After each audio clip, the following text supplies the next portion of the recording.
Oui. Vous avez eu cette phrase que je trouve un peu, qui fait un peu frissonner. Vous avez dit: un dictateur dans un tunnel ne recule jamais. C'est la position actuellement de Oui, Vladimir Poutine. oui. Et Donc il va aller de l'avant. Et c'est bien ce qui est inquiétant. Oui. C'est-à-dire que depuis le 24 février, nous n'avons cessé d'être dans l'escalade. Et à un moment, il faudra la désescalade pour arriver à cette solution diplomatique. Et ce qui me fait peur, c'est que quand nous sommes dans une escalade avec une personnalité comme M. Poutine, nous pouvons aller jusqu'aux moyens les plus extrêmes pour pouvoir gagner du terrain au plan militaire et donc au plan diplomatique. Et le plus extrême, eh bien, ce sont des frappes chimiques, voire nucléaires tactiques. Il faut arrêter la mécanique avant. Oui. Vous aviez rencontré vos homologues russes, ceux qui Bien sont sûr. peut-être encore, ils sont encore là? Le général Gerasimov était mon homologue. Nous étions numéro 2 ensemble et je l'avais rencontré à cette occasion, donc en 2012. Et ensuite, il a été nommé en 2012 chef d'état-major. Et moi, en 2014, nous nous sommes rencontrés plusieurs fois. Je le connais bien, c'est une forte personnalité. Et vous en déduisez quoi par rapport à ce qui se passe aujourd'hui?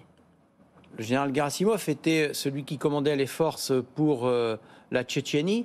Donc ce n'est pas un tendre et ils continueront, je pense, et je vois mal un effondrement brutal de l'armée russe à ce stade. Ouais. Encore, oui, important ce que vous dites. Encore deux questions peut-être sur cette question. Quelle est votre analyse sur les missiles qui ont été, qui ont atterri en Pologne? Est-ce que vous pensez que c'est une erreur des Ukrainiens, même si le président Zelensky dit non? Ou est-ce que c'est en fait, c'est des missiles qui ont bien été envoyés par les Russes, mais que comme on ne va pas déclencher une troisième guerre mondiale, du coup, on dit non, non, c'est pas grave, c'est une erreur de manipulation? Alors moi, j'ai aucun autre élément que ce qu'il y a dans la presse. Oui, donc, mais vous avez peut-être une analyse plus fine que la nôtre. Non, non, non, parce que ce qu'il y a dans la presse me semble raisonnable. La réaction des Américains a été très rapide avec les premiers éléments qu'ils ont eus en leur possession. Il semblerait que ce ne soit pas un missile russe, que ce soit bien un missile ukrainien lancé contre cette attaque multiple de missiles ce jour-là. En tout cas, c'est ce que les différentes enquêtes donnent.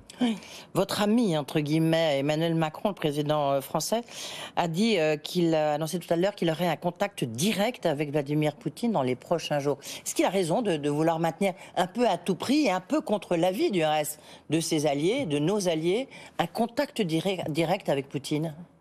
Moi, je pense qu'il faut maintenir le fil de la négociation et qu'il ne faut pas perdre de vue que l'objectif, ça sera un moment ou un autre, le plus tôt sera le mieux, de se mettre autour d'une table pour trouver une négociation possible, une copie recevable par les deux parties, qui ne soit pas une paix évidemment munichoise, parce qu'il y a dans cette affaire un agresseur et des agressés, et nous soutenons légitimement les Ukrainiens, mais maintenir le fil du dialogue me paraît être un rôle que la France peut et doit tenir.